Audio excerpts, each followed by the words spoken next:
welcome to the Upkeep for Monday, October 24th, 2022. That's right, it's all of the magic news you need in 10 minutes or less. And it's here. It's arrived. This weekend, Magic 30 officially kicks off. Oh wow, we're here at the return of in-person Magic events. Wow. It is kind of inconceivable. Yes. It has been 3 years. It's just, basically. it's gonna be so weird. It's gonna be very wild. We're hopping on a plane tomorrow to go down to Las Vegas. Am I ready?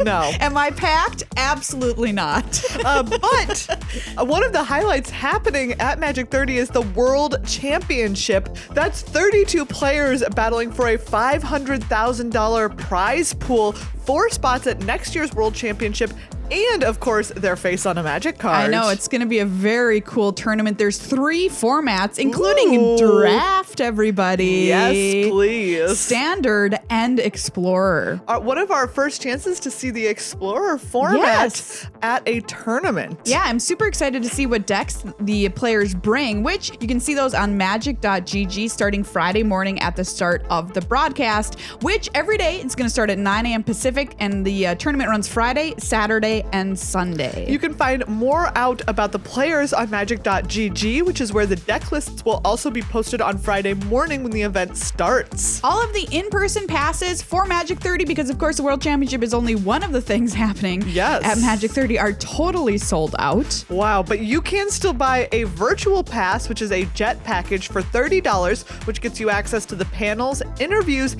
and Magic Online event access, and very cute arena avatar, Little Geary, Little Geary. and sleeves from the special Magic 30 secret lair. Yeah, the Little Geary's part of the little cute secret lair that goes around along with Magic 30, and Little Geary is ready to chop your head off. Yeah, it's, Little Geary looks a little unhinged.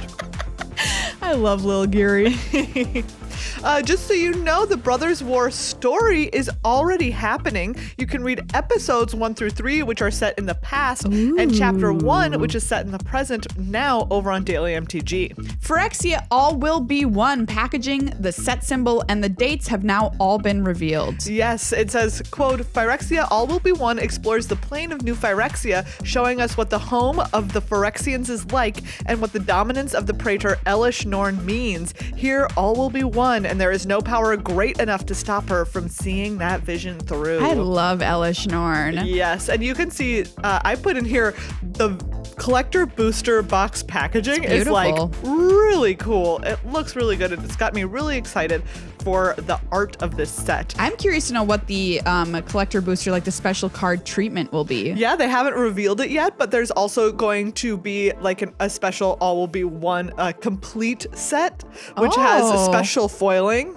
Cool. And yeah, some special art and stuff like that. We also know now that the pre-release events are going to be January 27th through February 2nd. The tabletop release will be February 3rd, and then the launch party, store championship, and commander party events will run all through February and into March. First look of that set starts on December 8th. Time really flies. We have a whole set that comes out between now and then. Yes, the Brothers War has to happen before all of this. Before all of that. Okay, I don't know how they're going to jam that in there, but we'll see. There's been some magical Oracle updates that we wanted to tell you about. And FYI, everybody who doesn't know what Oracle text means, that means the rules text of the card. That isn't necessarily what is actually printed on the card, because sometimes it gets changed later to make it more clear, or just to help people understand the meaning of the rules on the cards better, especially older cards. You'll see that on Scryfall. So what's changing this time? Effects that make copies will now just say, quote, the copy isn't legendary, instead of, if the permanent was legendary, the copy isn't legendary. Yep, so just shortening that. Obviously, the copy isn't legendary if the original permanent wasn't legendary, so yes, we don't need it. They're just letting us understand that on our own. Landfall is now an ability word, which will be applied to cards that had the landfall ability, but didn't have the ability word landfall. And Surveil has become evergreen, and cards with the Surveil ability will now just use Surveil instead of a bunch of text like we have on Curate, which says, for instance, look at the top 2 cards of your library, put any number of them into your graveyard, and the rest back on top of your library in any order. That will now say Surveil 2, for instance. Yeah, that's so much simpler. Very much so. And it is a mechanic that they use again and again. Yeah. A few unset cards from this recent unset Unfinity also received new Oracle text to clarify their abilities. All of that can be seen on scryfall.com. They'll have the original version of the card with the original text printed, but they'll also have the Oracle text available if you want to check that out. Next up, Hasbro had a rough Q3 financially. I feel like this is the first time we've ever said those words on this show. Yeah, you agree. Revenues were $1.68 billion, down 15% from Q3 in 2021, and their operating profit was $194.3 million, down 47%. You can really see the difference. Obviously their operation costs went way up.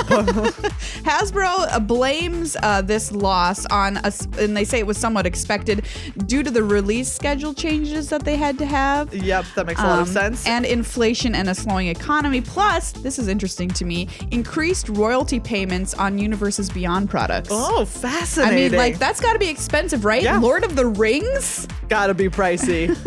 They still expect, by the way, don't panic, to have double-digit revenue growth in Q4 of this year.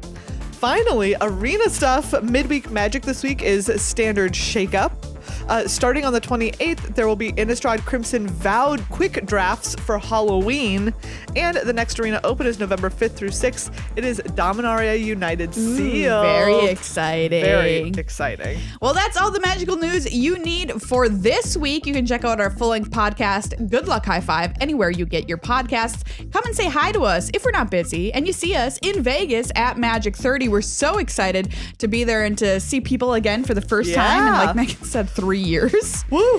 What Just a time. Totally wild. Yeah, and if you want to support us, you can do that over on patreon.com/GLHF Magic, and we'd love to have you for dinner.